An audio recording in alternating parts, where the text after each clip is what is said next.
చందమనేనిపల్లి గ్రామ సర్పంచ్ శ్రీపతి సైదులు మాట్లాడారు. TV 9 news తో గ్రామంలో ప్రజలందరూ కలిసి నన్ను గెలిపించారు. మా గ్రామంలో 7 వార్డు మెంబర్లు ఉన్నాయి. వాటిని మేమే గెలుచుకున్నాం. కాంగ్రెస్ పార్టీ అభివృద్ధిలో ముందుకు ఉన్నందున గ్రామ ప్రజలు ఈ విజయం మాకు అందించారు. మా పార్టీలో అంతర్గత విభేదాలు ఉన్నా మేము అన్ని పరిష్కరించుకొని ముందుకు వెళ్లగలము. ఇక ముందు కూడా మా ఊరు ప్రజలు అందరితో కలిసిమెలిసి ఉండగలము.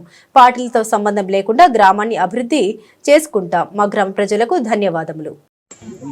ఇది నా ఒక విజయానికి ఈ గ్రామస్తులు అందరూ ఎంతో ఉపయోగపడారు. ప్రతి ఒక్కరు నాకు స్నేహితులు సన్నిహితులు అందరూ ప్రతి ఒక్కరు కృషితోనే ఈరోజు విజయం సాధించాను. ప్రతి ఒక్క సహకారంతోనే నేను ముందడుగు వేశాను. ప్రతి విషయంలో అనేక విషయాల్లో తోడై ఉండి నా ఈ యొక్క విజయానికి గల అందరూ తోడ్పడి ఉన్నారు. అందరూ బట్టి ఎందుకు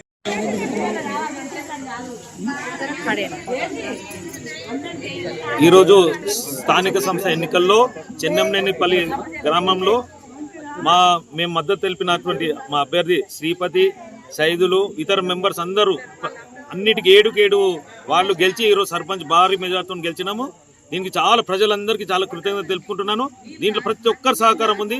ప్రతి కుల మతాలను చూడకుండా ప్రతి ఒక్కరు అందరూ కలిసి సహకరించి ఈరోజు ఈ విజయానికి తోడ్పడ్డారు.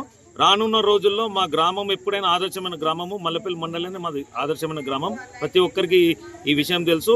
రానున్న రోజులు కూడా అందరినీ కలుపుకొని పోయి వీలు వాళ్ళని ఏం లేదు. మా ఊర్లో అంతా ఒకటే. ఇప్పుడు ఓడిపోయిన అభ్యర్థి అయినా గెలిచిన అభ్యర్థి అంతా ఒకటే. మాకు అంత సమానం. మేము ఎప్పుడైనా కలిసిమెలిసి ఉంటాము. తప్పకుండా ఈ గ్రామాన్ని పెద్ద ఎత్తున మంచి అందరికీ ఏ విధంగా అంటే ఆ విధంగా సహకరించుకుంటూ ఈ గ్రామాన్ని డెవలప్కి మేమందరం కృషి చేస్తాం. అదేవిధంగా ఇప్పుడు మా అభ్యర్థులు గెలిచిన సర్పంచ్ కానీ ఉప సర్పంచ్ వార్డు మెంబర్లు అందరూ కూడా సహకరించి అందరు ఈ గ్రామాన్ని ఆదర్శ గ్రామం తీర్చిద్దామని నేను ఈ సందర్భం తెలుపుకుంటున్నాను.